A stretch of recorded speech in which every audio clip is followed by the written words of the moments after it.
we met for the first time, and the backdrop was one of the largest data center facilities.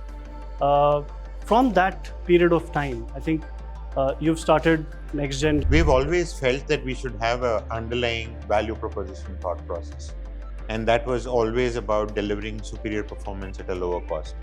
Doesn't mean that we are the cheapest in the country. While I saw that, I kind of had an advantage in terms of understanding how NextGen also operates and how the corporate world sort of works and how would one navigate through that. I think the demand comes from our customers. Team's age started shrinking because all the new generation was coming in and we were playing with tech that was pretty new. Let me also ask you a question about a specific time when you felt that this is the right moment for me to join this leadership, join this company full time. When I am sleeping, my competition is working out and then getting better. I am approaching 27 now, I'm 26 currently, and I'm able to lead a very large team. So we should plant seeds in all verticals and see how they grow. Yeah. And you nurture the ones which are growing healthy. We wouldn't use the word marketplace because it's thrown around a lot. We don't know what to call it yet. But I think it is going to be a very easy, modular and extensible platform where people can bring their agent. Welcome to the podcast, Raj and Abhisyant. It's a pleasure to meet both of you. Thank you, Sandeep. It's a great opportunity for us as well. Thanks for having us. Thank you for your time. So, Raj, in fact, I vividly remember that it was a rainy day way back in 2011. I think we met for the first time, and the backdrop was one of the largest data center facilities. From that period of time, I think you've started NextGen during that period of time. So I would like you to help us and take us through that journey. So in the early 2010s, when you were starting with NextGen, what were some of the thoughts running in your mind? What was the tech landscape during that specific time frame? Yeah, I mean, so at that time, most of our customers were actually buying hardware. I mean, the concept of cloud was just emerging. I mean, or it was non-existent in that sense. We were so when they were buying this hardware, we thought we will give them a very good facility to host that, and hence we thought we will start NextGen as a data center play. But very quickly, I mean, that's what happens in this domain, tech domain. Things changed, so we pivoted to cloud services rather than data center service. We do own and operate 5 data centers, but primarily we do cloud services because that's what my customers wanted from me. So back then, I remember that cloud services were just starting to emerge and explode. And I think NextGen was one of the first cloud service providers, data center services providers operating out of the Indian market. Did you encounter some challenges while setting up a cloud and data center services company, and that to an Indian company? Yeah, I mean, see, the acceptability is one of the things that you struggle with when you start. But we had few advantages. One, I was engaged with a lot of enterprise customers throughout, and the other important thing is we had very pedigree investors in our company. We had Intel and we had World Bank, so that also gave comfort. So I think the career of building trust with customers helped, and having good pedigree investors helped for us. So we started inspiring our customers to trust us, and then we made a start with our cloud services. So from the early 2010s till now, I think it has been a fantastic journey for NextGen. Could you give us a sense of the overall traction of the company right now? How big is the company? A bit about your overall value proposition, your services, your customers, and so on and so forth. We've always felt that we should have an underlying value proposition thought process. And that was always about delivering superior performance at a lower cost. Doesn't mean that we are the cheapest in the country, but compared to the tech that is available, we wanted to give better tech at a better price. I mean, that was what, whenever we design a product or a service, I mean, this is what is the philosophy with which we are building. So that actually gave us a kind of a door opening thought process with our customers, right? I mean, when we tell them it is superior performance, they start looking up and start expecting us to do better. So, so across board, what happened was this philosophy drove a lot of innovations on our side so that we continue to maintain our value proposition. So when we started, our first customer was, I think, Reliance Entertainment. So we were so happy to serve them because, they had a specific requirement and then we were able to fulfill it. And then we did quite a lot of others, and that's how we grew. So from 2010 to now, I mean, so this period has been, it's more about acquiring more and more customers, learning more, and then embedding that learning into the product, and that's how we've evolved. What we are happy with is we are nearly 400 people now. I mean, that's a reasonably strong team. And the average age of team is, I think, 27 years, which is again a very strong positive thing for us. As a company, we don't have a valuation scenario. We are privately held. I mean, so we're not really worried about that. But I think what we are proud of is the amount of salary we were able to distribute. I mean, because the core thing is that if the team makes more, I mean, and they will continue to make more for the company, and that's how we started building this philosophy, and then we've grown. So every year we grow. The market is also growing. Now we have pivoted into new services around AI. That's how we've done that. So predominantly, I think NextGen started with data center services, cloud services. I think you are moving into AI services right now, right? So how has that journey been? I think the demand comes from our customers. It is not your own thought process that you have been. I mean, you've had the vision and all that. So you kind of see the green shoots that are happening on the in the market, and then you leverage it and you grow. It is important that you actually step in early so that you have time to ramp this business and then serve it before actually competition catches up. So that's what we did with cloud services, and then now we are pivoting more towards AI. And I hope we are entering AI at a very right time. It will look as though it doesn't make business sense and a lot of other factors around it, but we need to be persistent about our vision and thought process, apply the same value proposition of delivering superior things at a lower cost, and that's how we want to build it out. Actually, I have a slightly different view. I think this is the right moment for every cloud services provider to, or maybe AI services provider to be in this space. We are at a seminal moment right now. I agree with the fact that the adoption right now may not be mainstream, but I think this is the right time to enter this market right now. Yeah, I mean, we are very excited about it.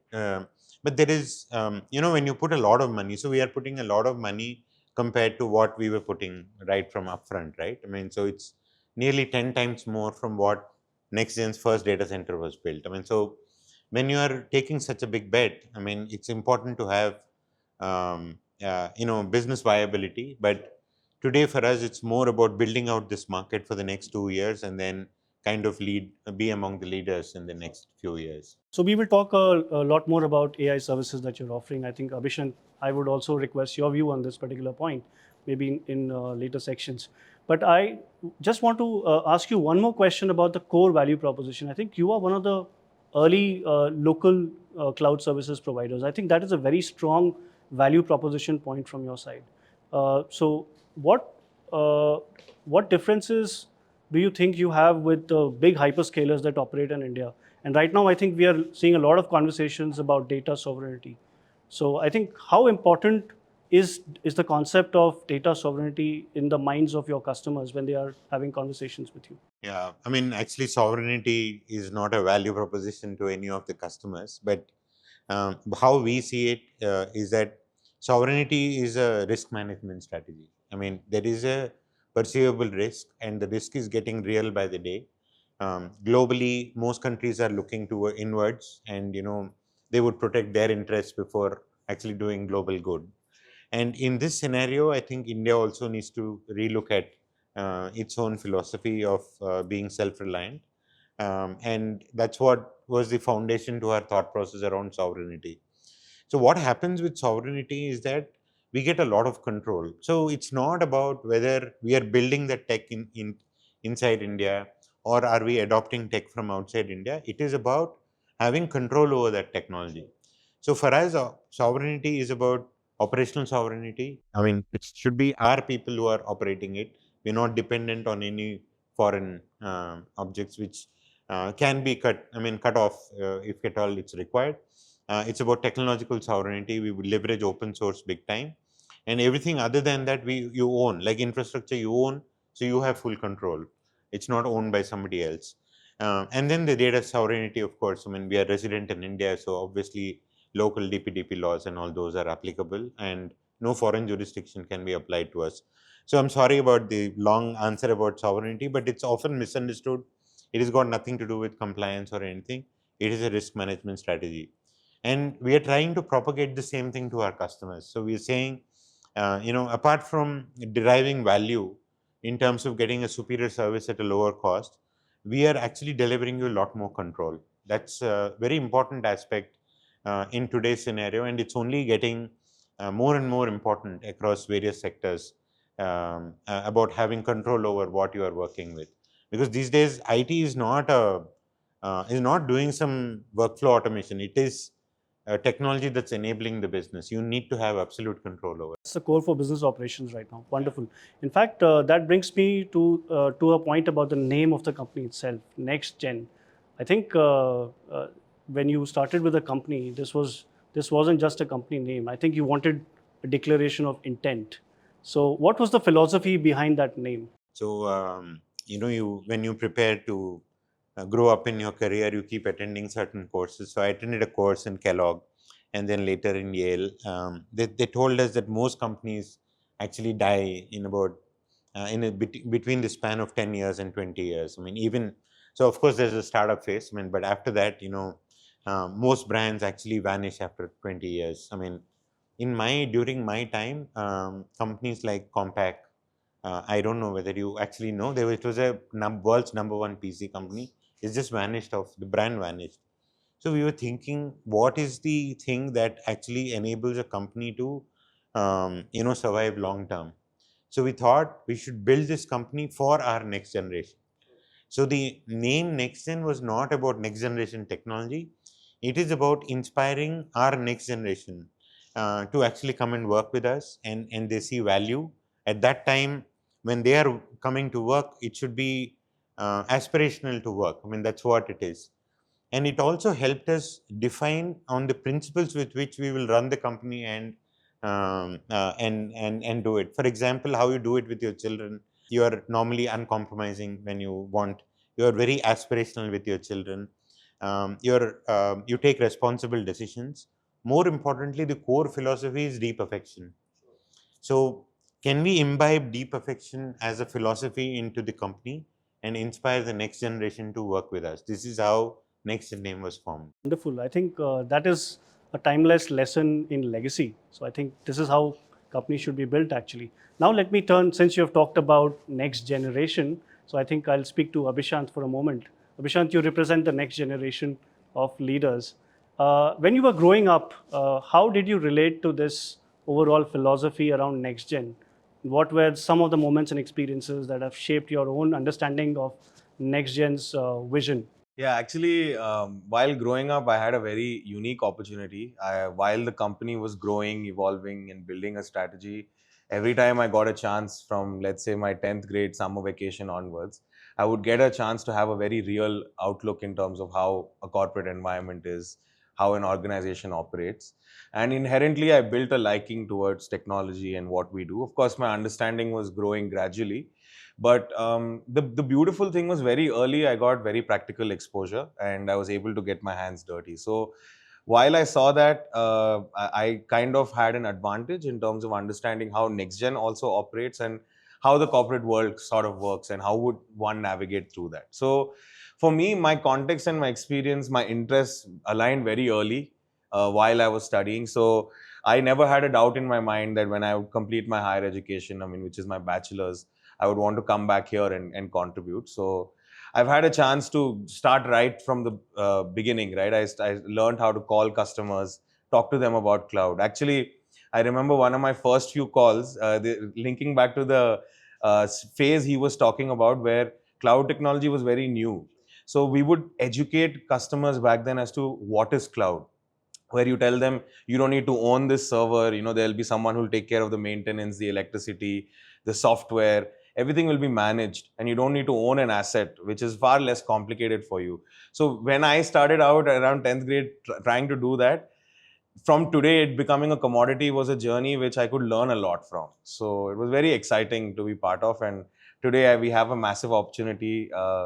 I'm grateful to run the team which actually builds our AI products and services. It's a very exciting technology, very representative of our generation as well.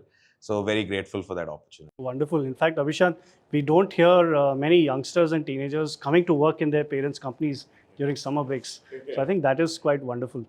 Let me also ask you a question about a specific time when you felt that this is the right moment for me to join this leadership, join this company full time. When was that? When did you feel that? Yeah, so around the time when my college was ending, actually I graduated at the moment the brink where COVID started. And I was studying in Australia, and I was kind of stuck there because I couldn't come back. We had all of the borders being shut. I never had a plan to work there, so I never really built up my CV and profile to try and look for jobs in Australia. I wanted to come back always. And I actually had an opportunity to remotely start working and things like that. So I was never really pushed. I mean, my parents have always been very flexible with what we wanted to do with a minimal amount of guidance. I naturally had an inclination towards technology. That was my exposure. So I started working during COVID remotely, trying to make the most of that time, because otherwise there would be not much to do, especially stuck in a different country. So back then, we were trying to build a kind of software offering, partnering with ISVs. So in that phase, I actually got to interact with a lot of different ISVs who bring technology, so that we could have a SaaS offering on top of our cloud. This was the thought process. So I feel like that's where my interest towards a diverse set of technologies peaked, because it was so interesting as each ISV pitched what they were trying to solve. And we were trying to enhance our services layer by moving one up the value chain from IaaS to SaaS. So this initial stage actually kind of was very good for my exposure to understand what are the various technologies out there, what are the tech stacks they're using, what are the modalities, what are the use cases. So I think in that phase, it really became firm to me that, no, I really like doing business. I have a knack for, let's say, some form of leadership. And the exposure to all this tech just excited me about technology in general. So it kind of solidified for me. I think we share an interesting connection. One of my first consulting engagements was to interact with a group of about 30 ISVs. Okay, nice. Yeah. I think we have two generations of leaders, right? So, and each generation of leaders works with it. The leader has its own decision-making style, the style of leadership, and so on and so forth. So, I'll ask this question to each one of you. So, what's your leadership style, and how has this approached? How has this leadership style influenced how you work, how you build the company, and how the growth journey has been? Yeah, I thought since it's an entrepreneurial journey, more or less you need to do a lot of things yourself before your team joins you, because there is no team sometimes. So I think naturally evolved to a situation where I try to lead by example. So I would always want to do it first before actually expect my teams to do. But as NextGen grew, I had to learn how to do finance. What is that you would do with HR, you would do with tech teams and sales, everything. So so the approach was that, can I lead as an example to the team which is representing their function? That made me learn quite a lot. I mean, makes me read quite a lot. I mean, about everything, and then I really put an effort to impress my team with my own contribution, so that they are inspired to deliver. This is how I approach. But as we progressed, especially last 5 years, the team's age started shrinking, because all the new generation was coming in, and we were playing with tech that was pretty new. So at that time, I tried to see, what is it that my younger generation, my family's next generation is actually liking or not liking in terms of conversations and all that. I try to employ those things when I speak to this thing. So my behavior pattern changed a little bit over the period of time, but it's always lead by example. What has been your leadership style? No, and actually, before we get into that, I wanted to vouch for what he's saying, because whether it is managing and bringing some of our biggest accounts to actually guiding the team as to what is the next technology we should focus on, it truly comes from him. He sets the pace in terms of what is the direction we need to take, and we all follow. And that kind of gives a lot of clarity to the rest of the team in terms of, okay, this is what we have to go and do. So considering there is a good path laid out and there is a great vision in place already, naturally what I sort of imbibed was taking a very executionist role. So I feel like my style of leadership is, and my team, if they watch this, they'll agree that I'm a very pushy person in general. Like, I'm very, very pushy. So I try to focus on execution as much as possible, trying not to miss the bus. Especially with AI, we wake up one day learning about a new protocol called MCP. We wake up with a concept called Agentic. We wake up with a new kind of thought process every other day. There was one time just 2 months ago where I was reading about something called language action models, which have died because there's a new concept called Agentic AI. So I felt like in this kind of environment, it is very important to execute very, very fast. So I try to work with the team to reduce their complexity, increase their collaboration, and try to give them the direction and focus to execute fast so that we can deliver well. So maybe at times, sometimes it's not the most desired outcome occasionally, but then if we hit the market, then we can quickly give something to the hands of the customers, and we can learn quickly and execute the changes faster as well. So with a clear direction, if we can couple that with execution, I feel that has been what has been kind of a success for NextGen, where we think about something, in the matter of weeks, you will see that presented at the next event or to the next customer. So I believe that's how I see myself having led the team so far. Yeah, even though he's pushy, many of his friends are working with him. So I think he's okay. I mean, it's Yeah. Okay, so let me ask you this question. So, have there been, since there are two generations of leaders, have there been any occasions where each one of you felt that this is maybe not the right way? There have been certain disagreements, maybe over strategy, maybe execution of some initiatives, and you must have discussed some of these issues maybe over at the dinner table, and you must have said that this is not working. he doesn't have dinner with us. No, I mean, maybe I'll take this question to start off with. Actually, I think it sounds too good to be true, but genuinely, with 99% of the time, I mean, the kind of context in which we are in, I mean, we all go to work together, we come back from work together, we are reading similar things about the industry and things like that. So when he actually thinks of something, he has actually thought about many different outcomes. I mean, that's actually the way his style of decision making is, where he's thought about many different outcomes. So when he puts forth a thought process or a strategy, we kind of always feel like, oh, maybe I was thinking about that, or that sounds very, very correct. So I know it sounds too good to be true, but it happens very less, because we kind of follow his footsteps, because he's thought about many variables and come to a decision. But when, let's say, we have maybe a small contradiction, because he's thought about so many different variables already, he's able to explain and justify what he has thought about well, so we understand. But the environment in NextGen is, like, I like to tell people, like, it's like a 13-year-old startup. I mean, we don't have rigidity. We are very agile. So no one has the sort of restriction to not come up with an objection or things like that. So we have a very collaborative environment as much as possible. So we don't have any work from home. Everyone works from office. Yeah. We operate like a, everyone comes, we whiteboard ideas, we strategize together. So there is a lot of two-way communication. But yeah, I mean, he really thinks through the strategy a lot in terms of the industry, the competition, and what is required before giving it to us to execute. So that sort of tangent is very, very set in terms of what comes down to us. Yeah. Wonderful. No, but we do have disagreements. But the one advantage I have is that both my sons actually know where to draw a line. So they don't, it's not just about professional disagreements, even at home.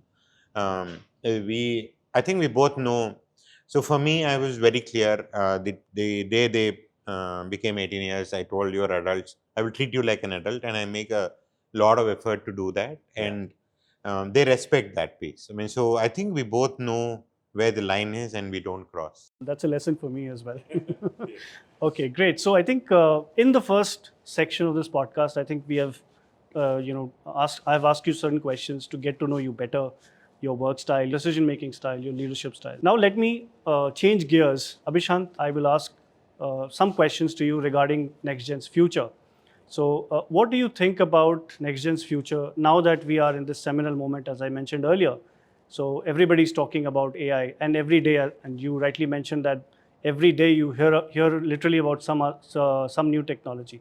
So, what do you think is the future of NextGen, especially in the area of AI? For me, I see this as a very exciting opportunity, primarily because when we all started working three odd years ago in NextGen, me and a bunch of my friends and the people that I'm building as a team, we actually had a very solid foundation. Solid foundation all the way from the data center infrastructure, the cloud platforms being there. These actually make such a strong foundation for the business that the business is A, very healthy and already growing.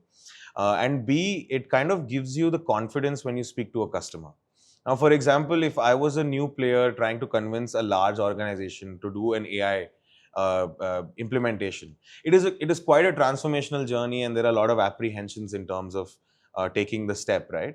But when we go to either our existing customers or new customers, the foundation that we have with the credibility of services really gives us the edge when we actually have conversations in AI, because the credibility of delivering cloud services and having that uptime and quality of service really sort of uh, gets influenced onto what we would do with AI. That is number one.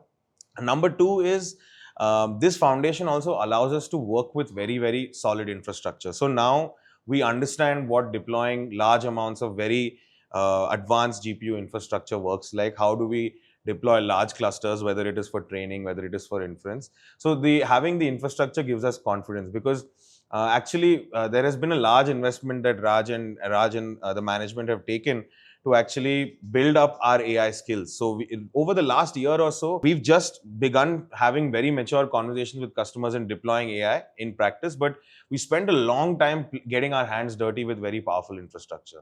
So what I see as the future is, I feel like we will be in that unique position where we can deliver truly a full stack solution for a customer, which comes from understanding the infrastructure, the platform, and also building the actual software AI outcome that they want. So it will be different from someone coming without the thought process or understanding of the underlying infrastructure, because whether it comes to optimization or whether it comes to quality of how AI will work, we understand it from an infrastructure, platform, and the software layer as well. And my team has been working with AI, experimenting on very advanced GPUs for a long time now. So they're very confident across modalities, across use cases, whatever the customer throws at them, we're able to build it and give it to them. So I feel we'll have a unique place where we bring the infra, the platform, and the AI outcome or the solution or the use case to the customer, which puts us in a unique position to take the market forward. Wonderful. So, in fact, I have several follow up questions with regards to this overall mission that you have. So, one of the first few questions is how do you differentiate with some of the hyperscalers in this space? I think the hyperscalers have also moved very aggressively, even in the Indian market. So, what are the key differentiating factors for NextGen? So, I think very early we realized that, we don't want to look at GPU as a infrastructure, as a service play. We really wanted to build the skill set, and that is what Raj has enabled us to do. So, we are really trying to solve outcomes in AI, real outcomes. In fact, we recently announced an agentic model that we built with open source called M. Yeah. The entire idea is that if we can do the legwork of having an agentic platform where businesses can come and integrate their APIs, which we will support them to do, they already have an AI augmented experience without having to put any more work beyond the APIs that already exist for them. So this can be any government utility based service, or this can be any private services as well that organizations have, right? Like it could be movie ticket booking or anything like that. From a health ministry point of view, it can be getting your appropriate appointments based on what kind of ailment you have, things like that. So once the baseline is set, we feel that people can just come and easily integrate and build this particular thing. So the biggest advantage I feel is that we want to focus on the outcome. We are not trying to ask the CIOs or the organizations to come and tell us, okay, I want a 8-node GPU cluster or a 32-node GPU cluster. Yeah. I think the idea is we want to say, please tell me what is it you want to achieve with AI, and you'll get the infrastructure, yes, but you'll get a team which builds the outcome out for you. Should I? Yeah. It's okay to interject. For the first time in NextGen, so far we've been delivering services which were internal facing in the customer organization. The cloud doesn't make a difference to customers and customer. So we were never touching that. But when it comes to AI, one of the most important shifts that we need to do in our thought process is how does it actually deliver value to their end customer? This is what we have to think, and that's why we thought of M. So the idea is that now we have delivered value to an organization which is internal, but I think today with AI, we have to deliver value not just to this enterprise, but to the enterprise's end customer as well. So, so our approach to solutioning and building this has changed dramatically. It's going up one layer. Wonderful. This is a welcome change. Abhishant, let me ask a follow-up question regarding M. So when you think of M, what are your target industry verticals? Do you already have some? Because when we look at agentic AI platforms, I think all the other vendors have also started building a lot of pre-built agents, and they are specifically designed for some business functions, for some industry verticals, and they add a lot of business and industry function level context and knowledge inbuilt into that. So, do you have any such specific focus areas for it? Our number one approach was we didn't want to have a disaggregated experience for a user. So we wanted to build a very powerful, a singular platform, which actually does real life use cases for the end user. Now, this becomes more and more powerful with as many interesting integrations that you can build with it, right? And this goes from where it can be government, it can be utilities, and it can be your day-to-day apps which you use. It could be like Book My Show, Zomato, things like that as well. So the platform is designed to be extensible, means that there is no limitation in terms of what kind of vertical the business operates in, or what kind of thought process it has. I mean, it is very extensible, very agnostic, because middleware. I mean, agentic AI actually allows you to build a robust platform like that. So we actually want to create this centralized platform so that people can come and leverage it as it is. Because everyone might not have the skill set, the resources, or or let's say the team to actually build this agentic workflow for their organization, and it will take time. But if there was a place, right, where users are there, and there is an extensible framework, middleware, where you can come and integrate your business's APIs, then you do not have to go through the complexity of building this and managing this, and you can actually have an AI augmented experience through text or voice for your services. So this is the thought process. So we have a very industry agnostic approach. In fact, Raj had invited many organizations in hundreds to actually come and work with us. So it's all about the interest that they show, that they want to be a first mover. And see, because it is a hand in hand thing. It is beneficial for both, right? I mean, M becomes a more popular platform, and the businesses also have a place where they can come and use AI to actually augment their service. So I see it as a way where they could increase their end user consumption, because their experience is now enhanced with an AI interaction. So we should plant seeds in all verticals and see how they grow. Yeah. And you nurture the ones which are growing healthy, and you kind of figure out what to do with the ones which are not working. So I think it's premature to figure out what is the vertical that we should go after. But in terms of what is priority for the country, we wanted to try and see if we can make it more useful in terms of healthcare or education. But that doesn't mean it's a vertical focus. As a commercial, we first want to have 200-300 use cases spread across multiple verticals, and then verticalize from there. Wonderful. And just wanted to also add that M is also a showcase of the capability that exists in open source. Now, as we try to build an alternative for frontier models which are closed, not sovereign, the capability, like M as you use it today, is as good as the frontier models. And what we have done is we have aggregated the open source models, and that's all we have done. So open source allows you to govern that model within your own country, deploy it, control it, because you can deploy it wherever you want, right? That's the advantage of open source. So we want to also prove that just with the power of open source and making an open platform, you can actually match what frontier closed models like open AIs and perplexities of the world are. So that is also a big statement for us, that we want to work with the open source community and open source models and technologies to build a parallel. So, Abhishant, I think this is very heartening to see that a vendor in India has actually come up with such a solution. I think there's all talk, but no execution. I think this is very heartening to see. So, you've also talked about, follow-up question there. Will we see a marketplace kind of an initiative wherein different companies can come together and build agents on the M platform maybe in the next 2-3 quarters? Yeah, absolutely. Maybe we wouldn't use the word marketplace because it's thrown around a lot. We don't know what to call it yet. But I think it is going to be a very easy, modular, and extensible platform where people can bring their agents. And we are open to work with people who have not reached even that maturity to say, I have my MCP client ready to integrate with an MCP middleware. We want to work with people who have their existing APIs that work with their existing applications. As simple as that, plug that in. So the idea is we want to evolve it to simplify it for the businesses as much as possible. See, while there are multiple models at the back end, the critical component is the interacting model, the model which is interacting with the user.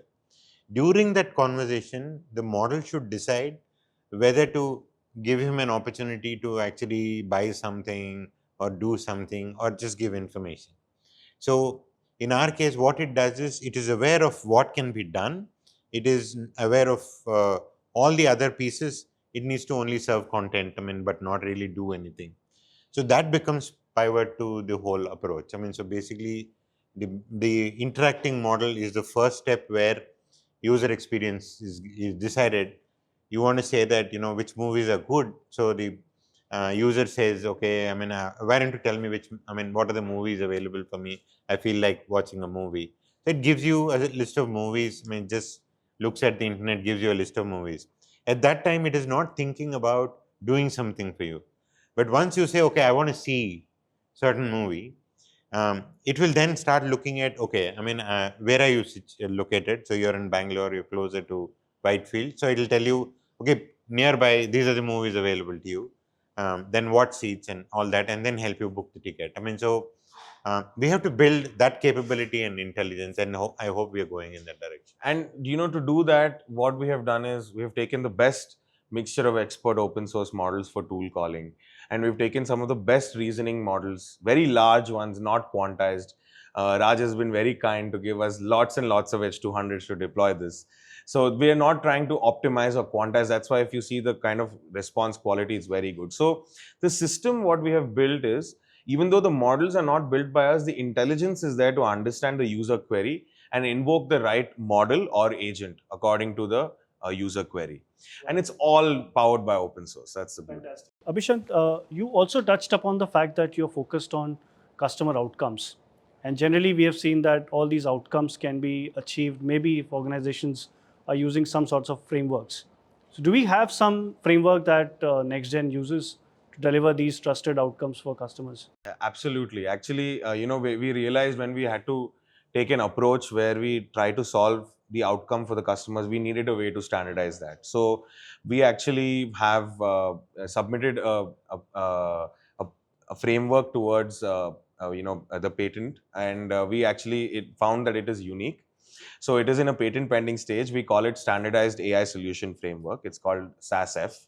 Why we built this framework is we actually wanted a guiding principle, A, that gives the enterprise comfort that we cover all the bases of the process, and B, that there is an organized effort from our engineering team to ensure that we build the solution in the right mechanism. So this framework starts all the way from a strategy of actually engineering the whole solution, which means that you look at the data, you look at the modalities, you look at the requested use case, you look at the required integrations, and then you first engineer a solution. So we call this bespoke solution engineering.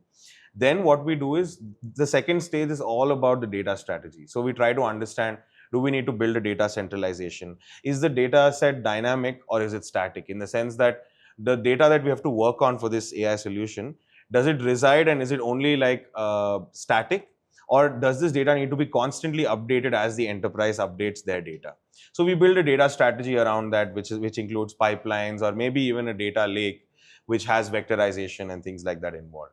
Then we actually get into the actual solution engineering, where we would have decided in the first stage whether it is fine tuning, whether it is a simple RAG, whether it is system prompting, or what strategy are we using to get the actual AI outcome. Because the model as is without connecting to data is not going to deliver the outcome. So here is where we build the actual solution. In the fourth stage, we have a very mature guardrailing thought process where we work with the organization to understand what are the guardrails that they want to put in place. Maybe there is certain data sets that they don't want the model to talk about, or they don't want a certain tonality, a certain type of communication. So we have a methodology to put in very secure guardrails. And the final stage is where the entire deployment and continuous improvement comes, which is very unique to NextGen, because we understand not just building the AI solution, but we understand how it will run on GPU servers, how will it scale horizontally, and also sizing that, how much is required to run your required concurrency for your number of users. So if you see, this journey actually covers the entire life cycle of building a AI solution, all the way from ideating to deploying on GPUs and then going live. So Very holistic. it's a very holistic thought process. And we also do continuous improvement, because maybe there's a better open source model, or we feel we can fine tune it a little bit more. So it's a very handheld process, and the customer just needs to demand, and we will deliver the AI outcome. So I think that is very, very comprehensive. So let me pose a question to both of you, and I think this is related to the GPU story that we have been talking about. I think you have alluded to that point as well. So for the India AI mission, and Raj also, what do you think? Are we moving in the right direction as far as the India AI mission is concerned? What are your thoughts on India's potential as an AI innovation country, and what do you think are some gaps? Beautiful thing is that I think it was really conceived by pretty knowledgeable people, and it is comprehensive in its approach. It is giving you infrastructure to play with, and it's giving you subsidies so that you can leverage it. That's maybe the first step. But there is something called AI Coach, where they're giving open data sets to play with, I mean, which is another great step. And then there is what he talked about, guardrailing, right? I mean, how do we make it responsible and ethical towards this country? So there are 7 pillars on which India AI is building. So in terms of comprehensiveness and the vision behind India AI, I don't think any other country has it. I mean, there are nowhere close in terms of doing.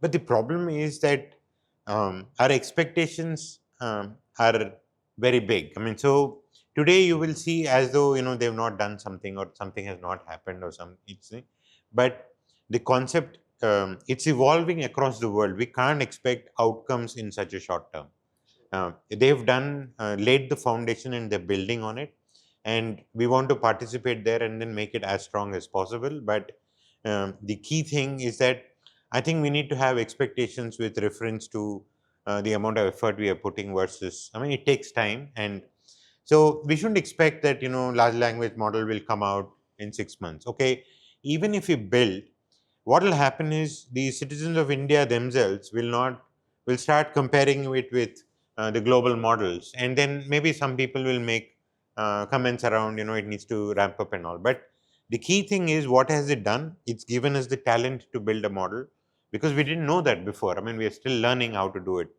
At the infrastructure layer, whether it's a hyperscaler or us, we are all figuring out how to make 4,000 5,000 GPUs work together, and how do they deliver the desired outcome. One of the problems for us is, if one GPU or some network misbehaves while the training is happening, sometimes you have to restart the training. We are learning these as we go along, and globally it's a learning exercise. So I think we need to pare down the expectations of India AI, but in terms of the foundation for the country, I think we've laid a great foundation. My personal belief, two things would happen. At our end, we, with this SASF process and all that, I think this is a Y2K moment for this country, where we will deliver these services to global companies. So it is not infrastructure led, it is talent led, it is people led. I think we should leverage that. So the next wave of these IT companies will be AI services delivered to the world. And I hope we are laying a good foundation at NextGen so that it can scale globally. The second thing that would happen is, I think the vision of this current government, they will create a kind of a UPI moment in AI. The work that they did with Bhashini, the work that, I mean, the entire push is to actually make it big and, really leverage. And in India, the central government will lead the usage of AI first, and all the enterprises will catch up behind that. And that's the pace that government is setting around it. So I think we have the right ingredients in place. The problems are there. One of the things is, we don't have the infrastructure to train a large language model. Like if somebody asks, I mean, we hear GPT-5 was trained across 200,000 GPUs. We don't have 200,000 GPUs in the country. So, but we're not trying to train something like that. But still, I think we need large clusters in this country. We don't see large industry groups actually making those investments. It is on us, smaller companies, to actually look at how the outcome would be and actually build this. So what we are doing from our side is, I think in few months, we will have a cluster that we will be proud of, on which we can really train big models. I mean, so we have work to do in every layer. At infrastructure, today it is work is being done by new companies, not by the, I mean, I wish, we had these big industrialists putting $1 billion behind it. We don't have such kind of this thing. But I think within the Indian context, we can do a great job. And the foundation is great. You seem to be fairly optimistic. But Raj, do you think that enough progress has been made on areas such as AI ethics or maybe regulations, or there are some more activities needed on that front? So I have a very, I don't know, maybe controversial view of this, because if you see OpenAI, it was formed as an open, it was formed as an open company which will build a technology for people to use. How do I see it? I thought OpenAI will invent something like electricity. That is, we've got AI, which has got general capability like electricity, and then many of us, we will build appliances like electric bulbs, air conditioners, and all, and it will leverage those. These are the use cases in AI. And NextGen today is actually the distributor. I mean, this is like our Bestcom and all. We are bringing the technology closer to the people who are using. But unfortunately, what happened is OpenAI has become pretty Closed AI. closed. I mean, and of course, they contributed a tiny bit to Recently, open yeah. source today. But there is a lot. That's why we want to leverage open source big time. So the problem with this is that now big governments, lot of funding is actually going into those closed models, not to building open models. Like if you see French initiative called Mistral, I mean, Mistral's focus is to bring the technology to more people. So I can leverage Mistral today. Anybody can do that. So, so in the sense, AI itself was built unethically because it was crawling data which was not belonging to them. It was crawling data which it didn't have consent to. I mean, I have not consented. It's like giving my body um, for medical research. I mean, because this is, or this is like those grave diggers of the previous day where people just would rob body to do research. I mean, this is something like that. I mean, in the context. So, so to answer your question around ethics, we must understand where it is stemming from. I think the pace has been set. It is also important to curtail the progress they have made in an unethical way. So, India has to run much faster in all factors to actually keep up the pace with the unethical means with which it has been done. So today, as somebody from India, I'm really not really concerned about ethics, and I don't want to say that I want to be curtailed by ethics, because I want to first catch up and I want to be in a position that I stand shoulder to shoulder to what is available globally. We want to get India there. We don't want to tell India that, okay, don't go there because it's unethical. I mean, see, there are basic ethics which are part of our culture itself. We don't have to really worry about it. But guardrailing is happening. It is an evolving thing across the world, and we will follow those rules. So ethics have to come out as standards. I mean, there are standards like ISO standards and all that, SOC 2 and all. There is a law. So for us, as long as we approach a standard, understand the standard, comply to it, understand the law and comply to it, I think we are ethical. I don't want to have more constraints to actually in a race where I want to race so that India can get ahead, and even if it's not ahead, at least it is shoulder to shoulder to what is happening across the world. Wonderful. Too much of compliance and regulation. Yeah, it's curtailing. In fact, there is a new standard called ISO 42001 which is for AI, and we are internally making a lot of progress to be compliant to that standard. I think we will be one of the first to be compliant to that standard. So I think that allows a structured approach. Otherwise, I feel it remains a conversation, but a standard allows it to become practice. It allows you to translate that into controls and actually apply it. So the moment there is that structure, I mean, we'll be the ones implementing it as soon as possible. So I think that is it. That is great, Abhishant. In fact, that should comfort a lot of your enterprise customers. Yeah. Okay. Great. So I think we are in the last leg of this conversation. We have so far discussed about innovation. We have discussed about AI. I think let's go back to the roots once again. So I think let's discuss about that. This is a company which has been built beyond financial statements, beyond numbers, right? In fact, this is what Raj started out with. So with values, with purpose, with a sense of legacy. So let me ask a question first to Raj, and then I'll come to you, Abhishant. So Raj, for the next decade, where do you see NextGen's legacy? What do you want NextGen to represent for the next decade? I think so. With AI, I mean, it's scary to look beyond 3 years. I mean, because the pace at which we've come here, and if AGI happens, what would happen? What would our role be?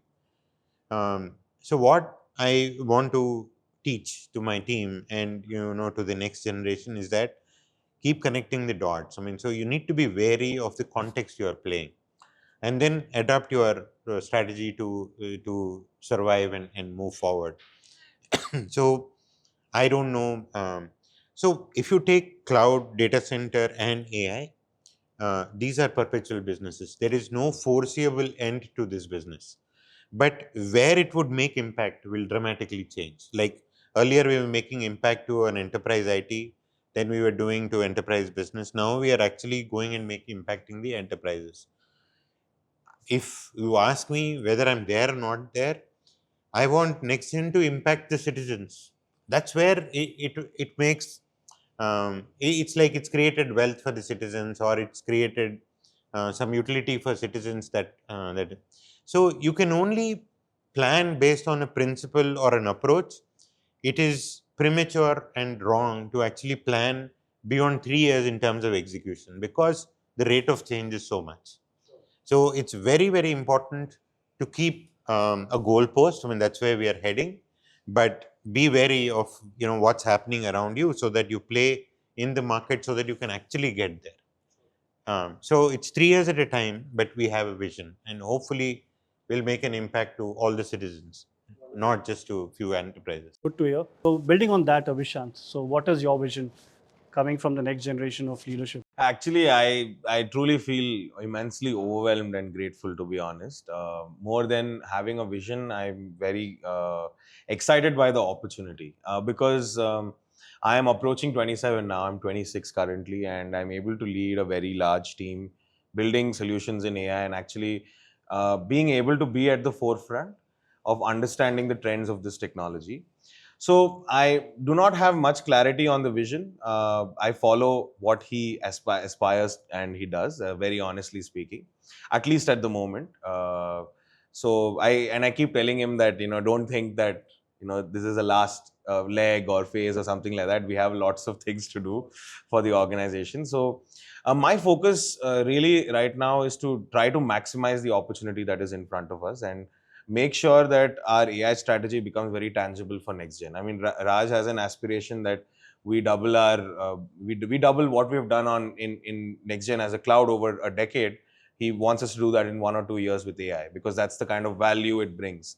So I'm really focused on this short-term goal to actually really ensure that this becomes a tangible value, A, for our end customers, B, for their end customers, and then finally in turn for NextGen as a company as well. And for this, we have the best in class resources to do that. Not just our team internally that is upskilled for a year now, but the best in class GPU hardware, best in class foundation in terms of a decade plus company. So really the formula is there to set it in stone. So if we don't succeed, then really something out of our control has happened, or we have not executed the way we want to. So I'm just focused on using these elements that are set so well and maximizing the opportunity in AI. So I'm really focused on that and grateful for the opportunity. Wonderful, wonderful. And I wish you all the best in your vision. I will just end this conversation with one question. And this is a question I think that will help all the budding technologists and all the budding entrepreneurs. So Raj has been an exceptional entrepreneur. So I'll take his advice. So Raj, what is one, maybe a couple of takeaways that you have for the budding technologists and entrepreneurs from your own journey? What is one thing that they should be aware of? Okay, one thing is I think time is the most valuable thing. So it's not money. I see a lot of budding entrepreneurs really thinking a lot about Series A, pre-series, these fundings and all that. I think that's not the thing. I think we should really think about maximizing what we can do in a given point of time. So I heard some YouTube videos and all, Arnold Schwarzenegger.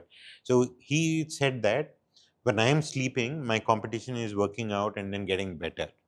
So I think that hit me quite hard. I mean, so basically, I believe that I need to run faster when I'm awake, and I get ahead, and that's my advantage.